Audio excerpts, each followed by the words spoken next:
On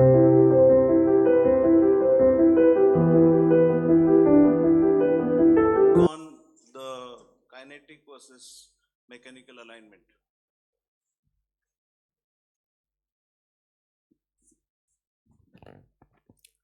Good morning. The outcome of TKR depends on implant positioning and different alignment techniques. They focus on restoring knee biomechanics. Based on their approach to optimize knee function, stability, patient satisfaction, longevity, there are 5 major types of alignments: mechanical alignment, kinematic alignment, functional alignment, restricted kinematic alignment, and CPAC classification. The mechanical alignment represents gold standard.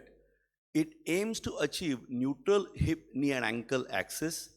The distal femoral cut and proximal tibial cut is perpendicular to the mechanical axis.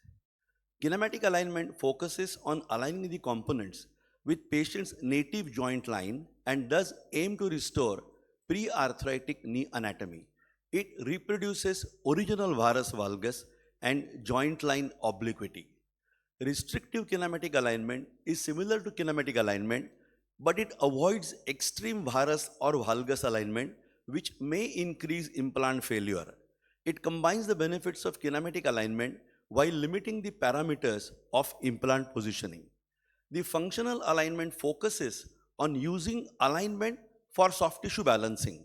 This can be done with a mechanical start point or kinematic start point. Then intraoperatively, surgeon will assess soft tissue tightness or laxity and change the implant placement to reduce soft tissue releases. The CPAC classification divides the entire population into 9 phenotypes and want to reproduce or put the patient back in the same phenotype. There are 3 neutral alignments, 3 varus, 3 valgus, and in each one, the joint can be horizontal or sloping medially or sloping laterally. Now there is definite emerging evidence that kinematic alignment has got a good survivorship.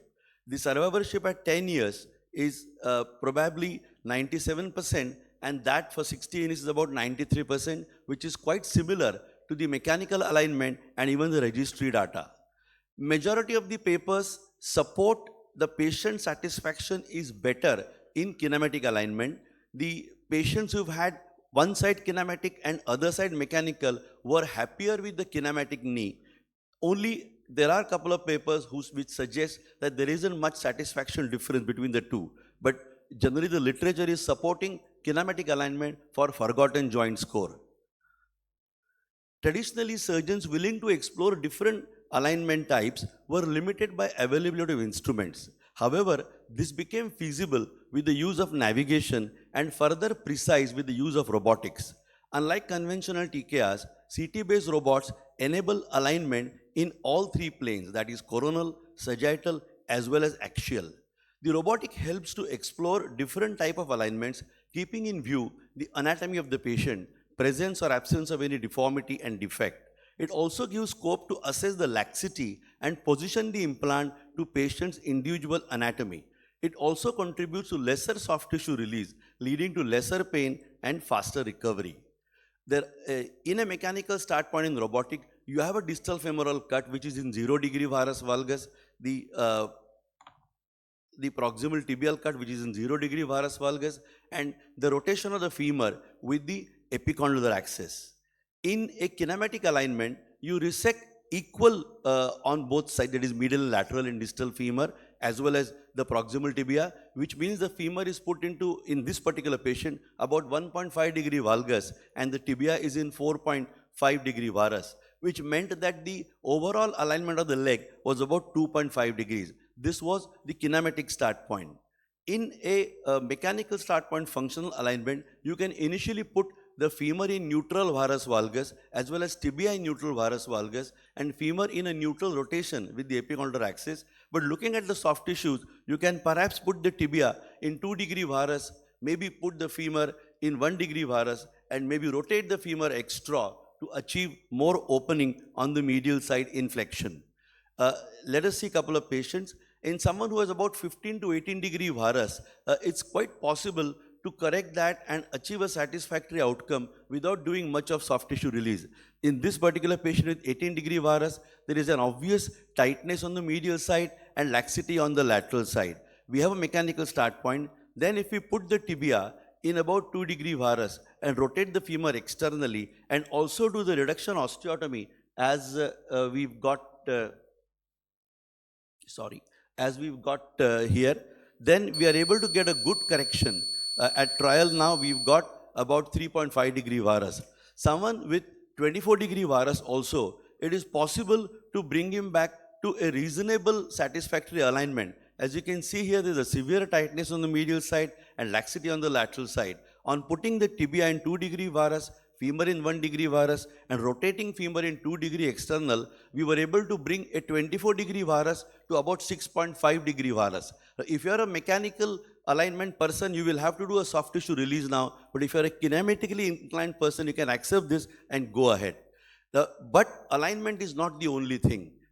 For a success of TKR, we are juggling between various variables. It is the balancing in flexion extension as well as mid-flexion. Patellofemoral overstuffing, we have to reproduce the joint line. We don't want an anterior notching. We don't want a component overhang, and we got to address the defect. Now, closer you are, closer the alignment is the patient's native anatomy, higher is the likelihood of satisfaction. Couple of slides only, please. Earlier surgeons believed that getting closer to mechanical alignment would provide better survivorship. But recent studies now show that kinematic alignment can achieve similar survivorship. Many surgeons trained in traditional mechanical alignment find it challenging to shift directly to pure kinematic alignment. As a result, they adopt functional or restricted kinematic alignment, moving away from strict mechanical alignment towards the kinematic principle. Alignment is a tool to achieve balancing, and achieving a good soft tissue balance is perhaps more important than alignment in this case. Now, which alignment to follow? We request you to please conclude for the sake of time. This is Yaksha Prashna, which is already answered by Yudhishthir. Shrutir Vibhinna, which means hearsay may not be correct. Smrutayasya Bhinna, your gut feeling may not be correct. Naiko Muniryasya Vacha Prananam, that means no two experts are on the same page. Dharmasya Tattvam Nihitam Guhyam, the literature is difficult to interpret. Mahajano Yena Gatasa Pantha, which means you follow the leaders in the field and you will be correct. Thank you. And thank you for allowing.